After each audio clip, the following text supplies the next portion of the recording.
Hello everyone, it's Monday. It's like 8:30 in the morning and we're starting the new vlog. I know I'm behind multiple weeks and posting. Hi Ox. I know I'm behind on multiple weeks of posting the vlogs. I don't have an excuse. I'm just tired and I'm getting used to having a job. Not only where I have to leave my house, but I'm also like up and doing things the whole time. I'm not just sitting in front of a computer.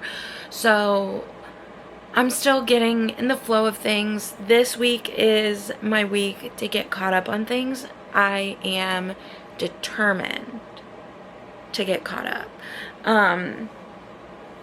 I do have work today at 11, so I have a few hours. I do have work at 11 today, so I have a few hours this morning.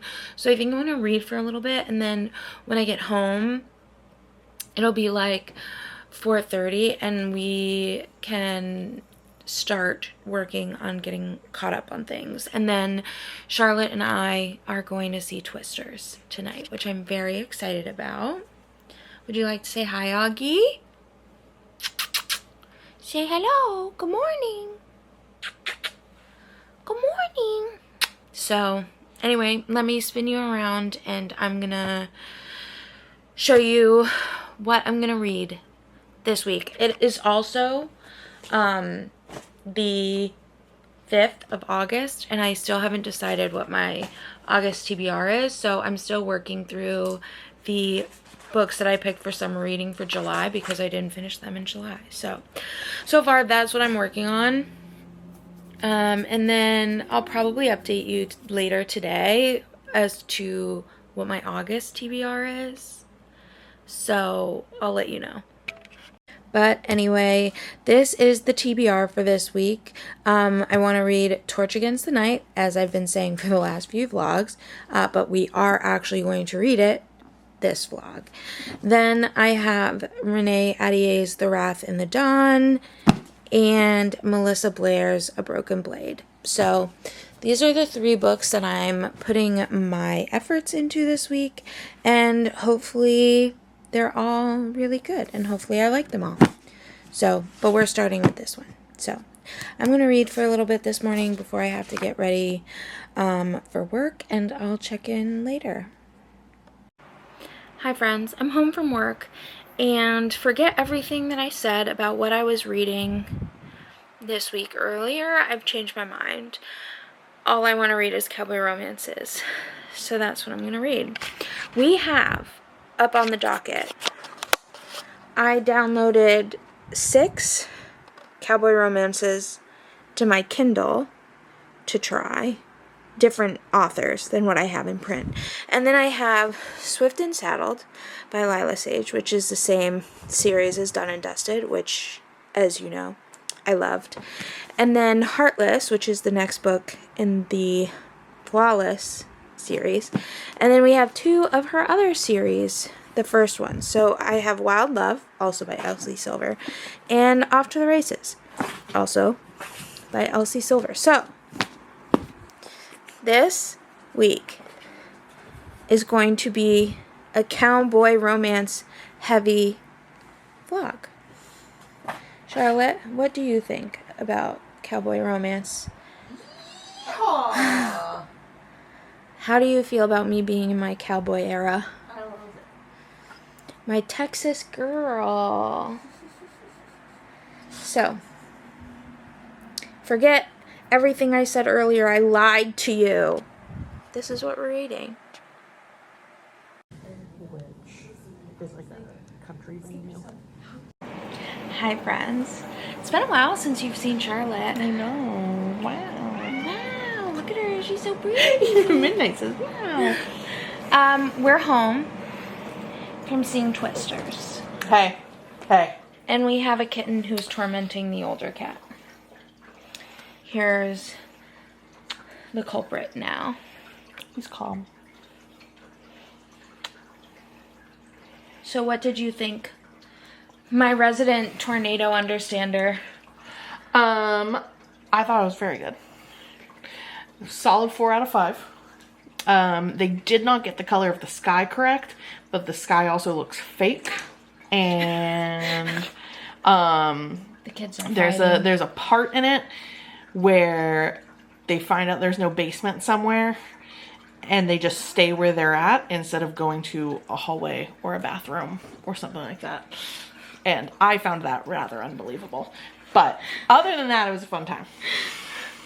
I am very scared of tornadoes. I really don't have a reason to be so scared of tornadoes. They're terrifying. Well, we do not live in an area where there would probably be a tornado that would be like An F5. the kids are fighting. I Where think she dangles her tail off the... I know, she's just like, but because of that, I don't ever need to see that movie again. That was a one-time only viewing for me. And I also never need to watch another tornado movie because I do think I broke Charlotte's hand a couple times. But I also really enjoyed it. Would also probably give it a 4 out of 5. Cannot give it a 5 out of 5 because it had tornadoes. Shockingly, since it was named Twisters. Multiple tornadoes. Multiple tornadoes. There was a lot of tornadoes. But just so you know, just so all of you know, Glenn Powell is who I will be picturing as the love interest for all my cowboy romances that I'm reading this week, regardless of however they're described in the book. It's all Glenn Powell up here. Glenn Powell, you've charmed me. Lesbians for Glenn Powell. Hashtag. Get it on our shirt now. But that's our update. Bye.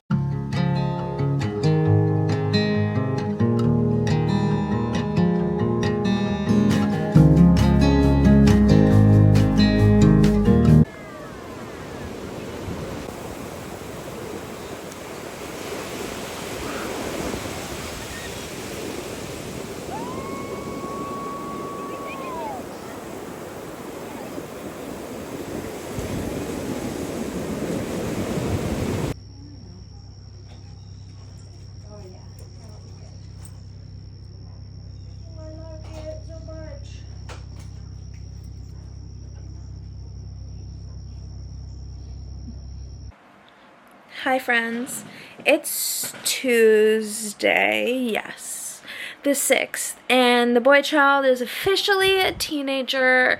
It's also much later. It's like 8 p.m. and Charlotte and I are ordering pizza for dinner, but we are just getting home because we spent the day up at the beach watching him do some surfing, and then we had lunch at a cute little seafood place called Petey's, and I got a shirt because I'm a sucker for a shirt like that. And then we had like cake and we did presents and whatnot, and now we're home. He's staying up with my parents because they're taking him to surf camp this week, and then I just got home and I got some Swifty snail mail stuff, which is really cute, so I want to show it to you.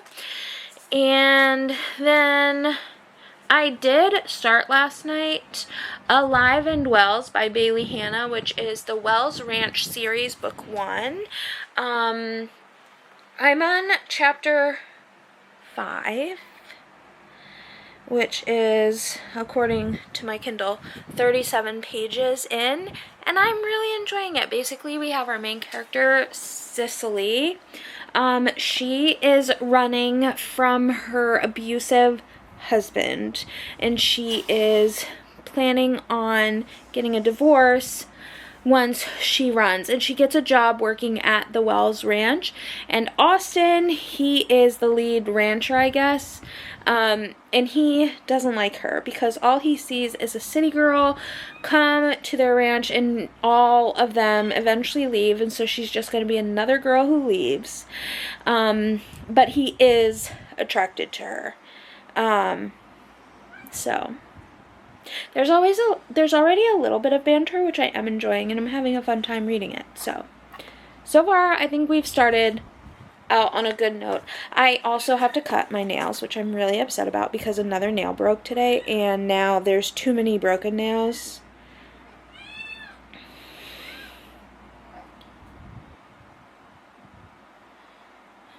The children are arguing. I thought we were making headway. We are making headway. Midnight did groom. There were a solid 3 to 5 licks Today, but now they're fighting. Not like in an aggressive way, but they're fighting. This is really hard. Introducing these two cats to each other and making them like each other, it's like really hard, and it's stressing me out and it's making me sad. Anyway, I think that's all. Charlotte, did I miss anything? I don't think so. He had a good birthday. He did have a good birthday, and that's the biggest thing. And I'm not going to cry.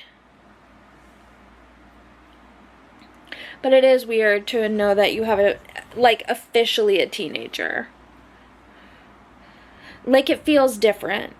I don't know how to describe it, but like having a child and then having a teenager feels very different. Like, I don't feel like I'm old enough to have a teenager, if I'm honest with you. Like, I don't feel like I'm that old. But clearly I am, because I have a teenager.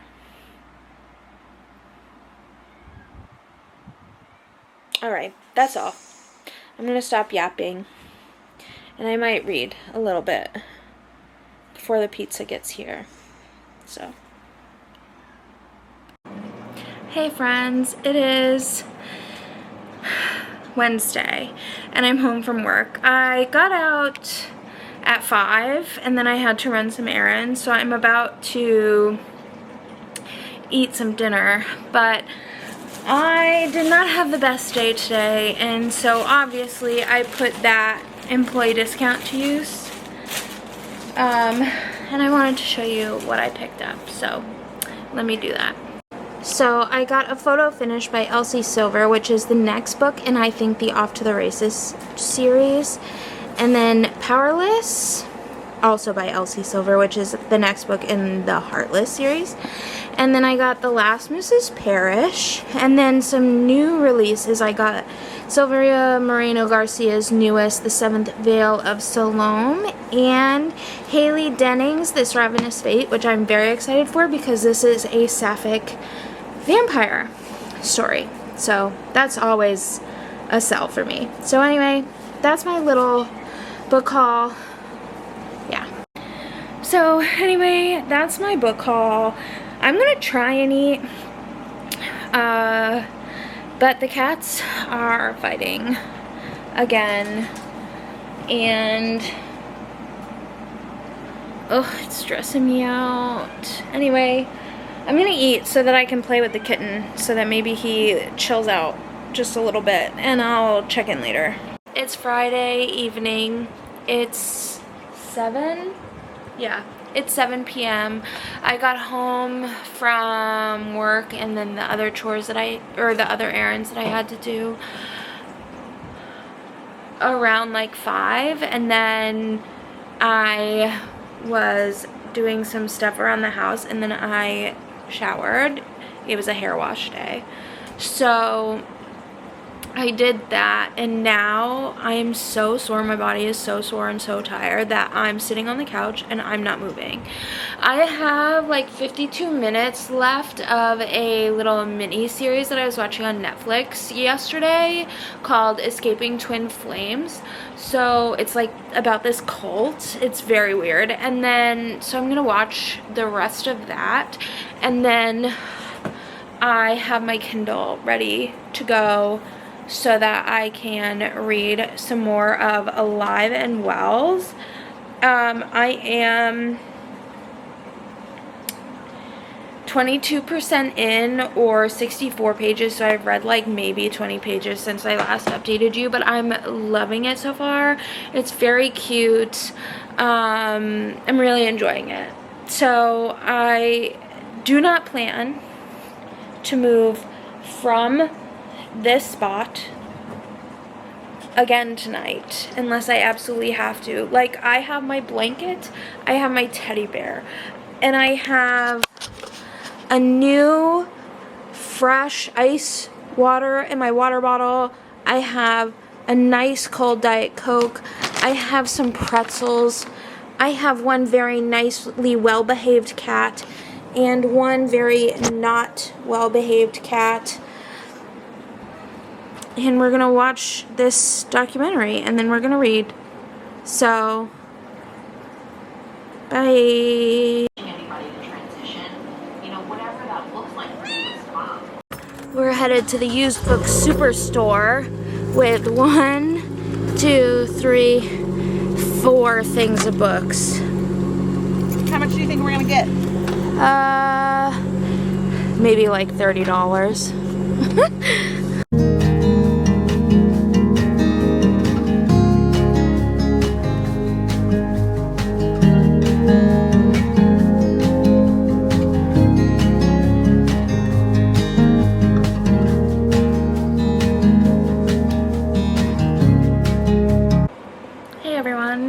It is later. We went to the used book superstore and we sold more than a couple of books to the bookstore. We ended up getting $60 in credit, which was double what I guessed, and so the two of us got some things and then we paid the difference because obviously we didn't stick to the $60. And then we had a really nice lunch at a Korean barbecue place.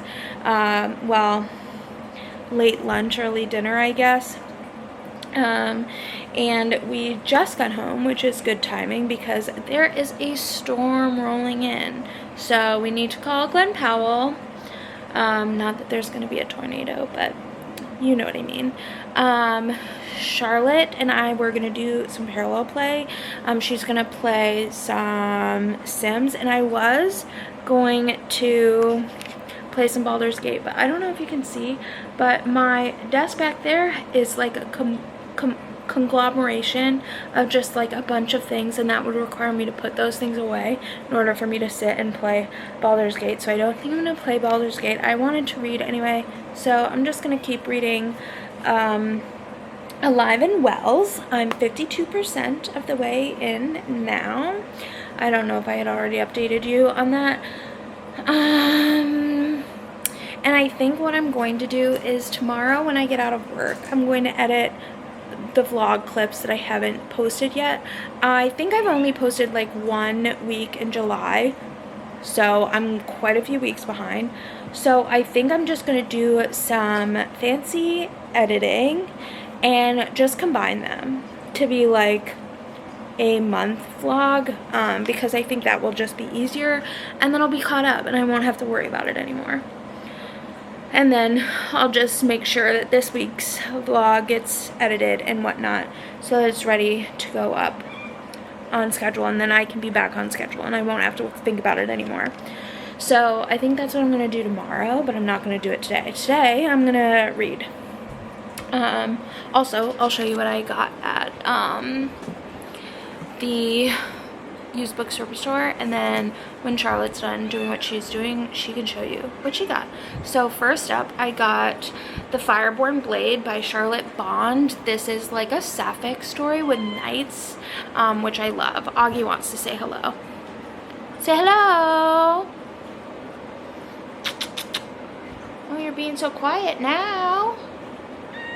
Yeah. And then I got, because I found, so I've been wanting to read this trilogy, but I hate how the paperbacks now have the, like a sticker for like the next book on the front, so I don't want the paperbacks. So while I was like looking through them, I found the first book and the last book used in hardcover, but they didn't have the second book, and then we found a box set of them. So I got the Good Girl's Guide to Murder series by Holly Jackson, which I'm very excited about. Like, everybody that I've heard talk about it has only had like really good things to say about it, and it's recently been turned sorry, the kids are fighting, is recently been turned into, I think, a Netflix show. So if I read the first one and I like it, I can watch the show. So that's what I got. And yeah, that's my update.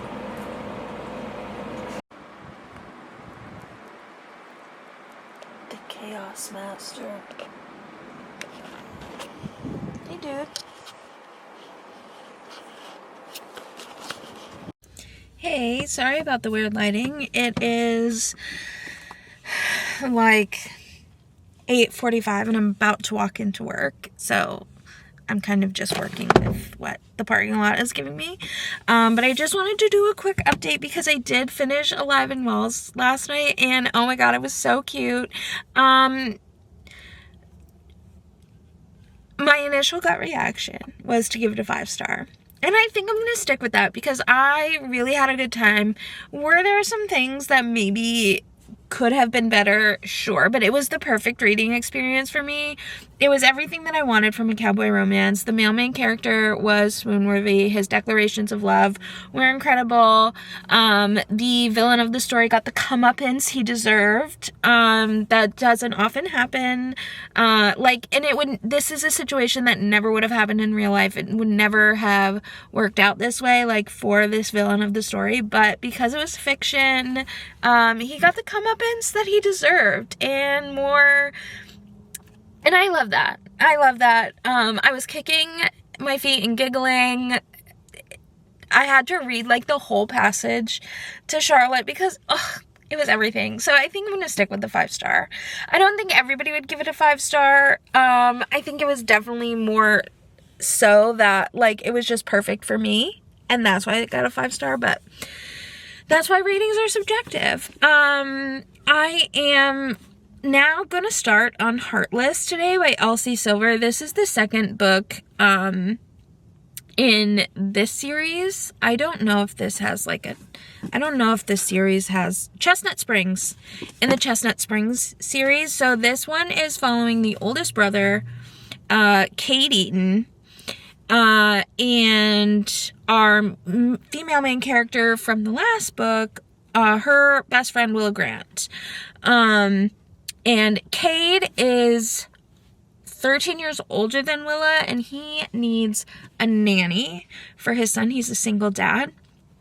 And Willa has a contract to be the nanny for 2 months, and then she'll go her separate ways. But there's a night where they have a truth or dare game in the hot tub, and things happen. And now she's hoping that it's not just a 2-month thing. The tagline is, "My contract is for 2 months, but my heart says this is forever." So, that's what we're going to be reading next. And the lighting is just absolutely horrible. So, I'm going to go and head into work. And I'll check in later. Hey everyone. Today is apparently a day for bad lighting. It is much later. It's like 10:30 p.m.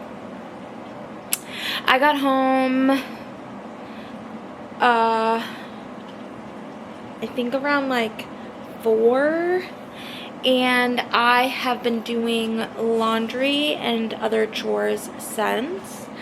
Well, not since. I did laundry until about 8, and then I made myself some dinner. And I'm in a big, like, documentary mood. I watched a documentary called The Man with, like, 1,000 Kids about this guy who was, like, donating sperm at, like, record levels. Like, he has legitimately, like, 1,000 kids. And how it was like unprecedented because they took him to court and basically were like, you can't do this anymore. Like, and if you do this, you're gonna get fined like $100,000 each time. But it was wild. Like, it was crazy to watch. And now I'm watching a documentary called Waco, American Apocalypse, about 1993. and or about the Waco tragedy in 1993 with the, what were they called?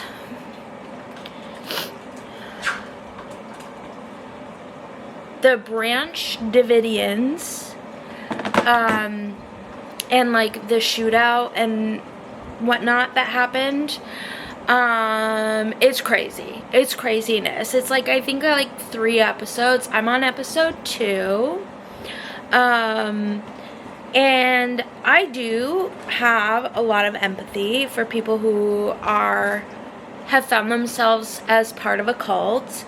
I think anybody is the right circumstance away from being the victim of a cult. Everybody who's, like, every documentary about a cult that I've watched, there's been survivors who were like, I never thought I would join a cult.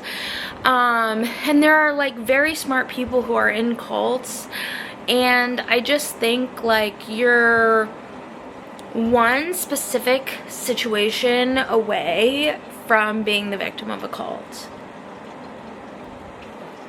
I just, like, I think they're so insidious that way. So cults have always really fascinated me, so this is really interesting. But the people in this documentary, the survivors, are like insistent that they didn't shoot first and that they're victims, and they're talking like they still like 100% believe that they didn't do anything wrong, which is just wild to me, because you're telling me you've been like preparing for war. Sorry, he's all up in midnight space. They've literally been preparing for a war with the feds. They're making illegal machine guns. And I'm supposed to believe that they didn't start shooting when the feds showed up at their like compound? A cab and all, but like, I just find that hard to believe. You know what I mean? But that's my cult talk for the night. I did read today on my lunch. I read 32 pages of Heartless. I do think that it might be Elsie Silver's way of writing, where she just talks about the male main character getting boners all the time. Because in 32 pages, there's been a lot of talk about boners. I'm like almost tempted to go count how many times a boner has been mentioned. Which is a lot for me. But I'm gonna go with it. I'm gonna live with it and just see how it goes, because I'm already enjoying the dynamic between the male main character and the female main character. I think it's gonna be really good. So maybe I will count it, just to like show that I'm not being crazy. Oh my gosh, this cat is just chaos. Like, chaos is embodied in his little tiny frame, and I feel like he's driving me up a wall. I'm gonna go before he does something stupid. Okay, bye.